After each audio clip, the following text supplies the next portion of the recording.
Janelle Manahan dudulog kay Pangulong Noynoy Aquino para mapabalik sa bansa si Ramona Bautista na suspect sa pagpatay sa kanyang kuyang si Ramjen Revilla.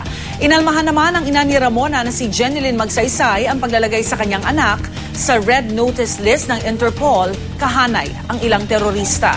Narito ang report ni Julius Segovia. Si Ramona Bautista na umalis ng bansa ilang araw matapos ang pagkakapaslang sa kanyang kuyang si Ramjen Revilla. Nasa red notice list na ngayon ng Interpol o International Police. Ibig sabihin, maaaring arestuhin si Ramona saan mang bahagi ng mundo sa pag-asang ma-extradite ito. Isa kasi si Ramona sa mga suspect sa pagpaslang sa kanyang kuya at tangkang pagpatay sa kasintahan nitong si Janelle Manahan. Pero dahil walang extradition treaty ang Pilipinas sa Turkey, kung saan pinaniniwalaang naroon si Ramona, may hiling na ang kampo ni Manahan.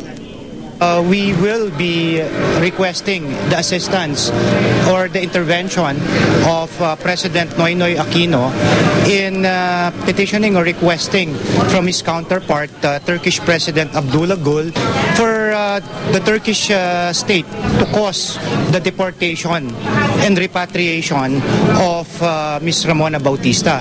Pero pagalma ng ina ni Ramona na si Jenilyn Magsaysay, may nakabinbin pa silang petition for review sa arrest warrant na inisyu laban sa anak. Bilang ina, masakit yon dahil tinuturing lang parang terorista yung bata, no? And at the same time, isang kahihiyan sa ating bansa ang ginawa po nila. Pinakakansela na rin ang passport ni Ramona sa Department of Foreign Affairs, alinsunod sa utos ng Parañaque RTC Branch 274. Whole departure order naman ang iniutos na ma-issue sa 6 pangakusado sa kaso, kabilang si Ramon Joseph o RJ Bautista na kapatid din ni Ramjen. We can do it. We can finish this fight. We'll find justice for my brother and for me, for my family.